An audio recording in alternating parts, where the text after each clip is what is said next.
Surgery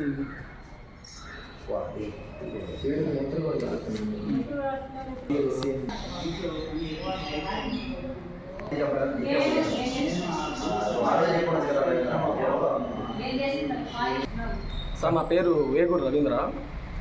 నేను ఈరోజు ఇంట్లో మధ్యాహ్నం భోజనం చేసేసి ఇంట్లో పడుకోన్నాను. వైసీపీ నాయకులు మొన్న మాది పాత తగాదాలు ఉంటే ఈరోజు మనసులో పెట్టుకొని అది పని ఈరోజు ఫుల్గా డ్రింక్ చేసి ఇంట్లోకి వచ్చేసి విచ్చలవేడిగా మొత్తం పగలు కొట్టేసి మాంతంగా నన్ను మా మామని ఇద్దరిని కొట్టేసి పైపులు తీసుకొని కొట్టి ఏం చేస్తారు నా కొడకలారా, మీ ఇష్టం, ఏమన్నా కేసులు పెట్టుకుంటారా, ఏమన్నా పెట్టుకోకండి, మా ఇంటికి కూడా పెరుక్కోలేరు మీరు అని చెప్పేసి విచ్చలవేడిగా మా ఇంట్లో ఫర్నిచర్ మొత్తం ధ్వంసం చేసేసారు సార్. దీనికి మాకు న్యాయం చేయాలి సార్. ఏ ఊరు మీది? మాది పెనుబల్లి సార్, పెనుబల్లి ఉచ్చిరెడ్డిపాలెం మండలం, నెల్లూరు జిల్లా.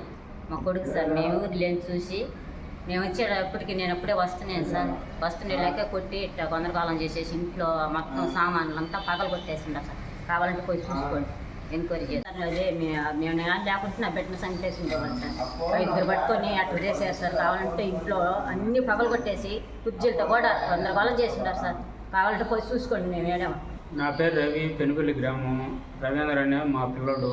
నేను చేయలేకపోయేలకు మా పిల్లడిని చంపిపోయారు.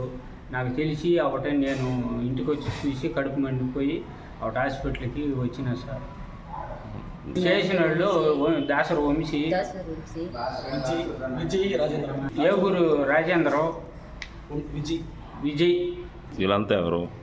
వాళ్ళు వైసీపీ పిల్లకాయలు. పాత పాత కచ్చలు పెట్టుకొని కావాలని మా లేకుండా చూసి మా బిడ్డ మీదకి ఇంటి మీదకి వచ్చారు సార్.